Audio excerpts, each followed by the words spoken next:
Okay, so just a moment ago, I was able to show you how to extract a bearing from a topographic map. And I recognize that almost certainly you're going to have to watch that video quite a number of times and then probably ask questions because there are a lot of steps. And if you're not understanding those steps, then you're just going to be lost. But in the end, after a few tries, it really does make sense and you'll be able to do this accurately. What kind of throws people for a loop is they get all through that whole process. In other words, they're able to understand how to use the compass and pull off the correct number that's going to correlate with their direction of travel, and then actually align their compass so that they are heading in that direction. But then I kind of deflate them when I say, yes, but we have to calculate it in declination. Declination is a pretty complex concept, but one that I can put in lay terms. But basically, your Earth is on this axis, and you've heard me mention this before, with the poles on either end of that axis, and it's not straight up and down. And from there, you have the Earth that's spinning, and the oh my goodness, I've said this word so many times. I've filmed this video more than once already. But the centrifugal force of the Earth spinning is throwing that molten center, and then the compass is relating with the magnetic force of that molten center as opposed to relating with the poles. So there is a line on the Earth where north and south, magnetic north and south, absolutely coincide with true north. True north referring to the North Pole, and true south referring to Antarctica. That's called the Agonic Line. The Agonic Line. And if you happen to be on the Agonic Line, then you don't have any variance from your compass pulling up on that magnetic north and true north, or magnetic south and true south. But that's pretty rare. So, like really rare, because it's only one line on the entire planet. So if you're not fortunate enough to be on that line, which I have never been on that line, I'm not even sure exactly where it is, you have to be able to declinate to be able to figure out what that line is. And it's not that hard.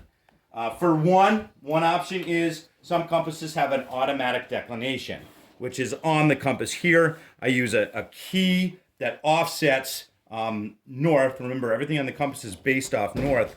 Whatever degrees allows me to swing back to true north. But not every compass has that. Again, that's automatic declination, something that's nice to look for.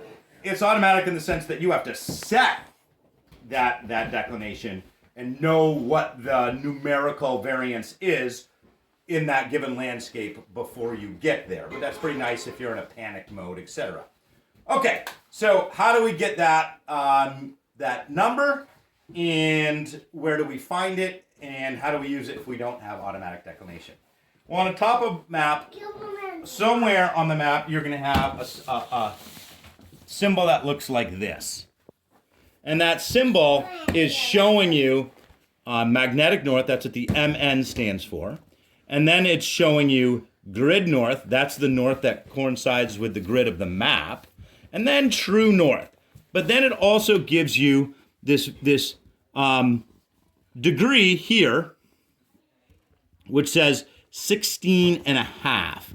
That 16 and a half is showing the angle or the variance from true north and magnetic north. So it's 16 and a half degrees off.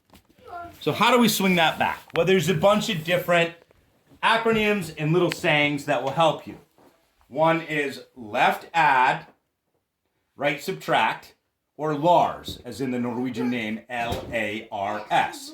Left add, right subtract.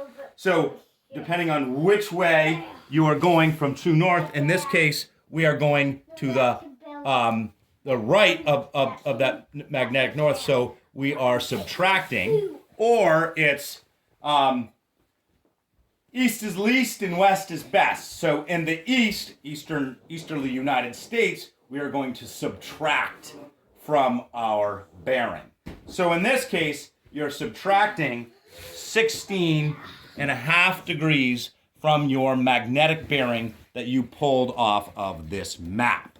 So if it is, in fact, 20 degrees on your compass, we're going to line up and go 20 degrees, but we recognize that we actually have to subtract from that 20 degrees all the way down to, what, 16 minus 24 degrees. Well, really, 3.5. So we're almost going to be going due north in that case. Hope that makes sense. That's a little tough to wrap your head around. Feel free to check out some other documentation online or books. It's not that difficult, but really just remembering that declination brings you from magnetic north, which is made up, back to true north, and we know that because our map shows you what we have to do to bring us back to that what would be that agonic line, or where north and the North Pole and South Pole actually line up. Have to do that every time at the end stage of extrapolating your azimuth from the topic out.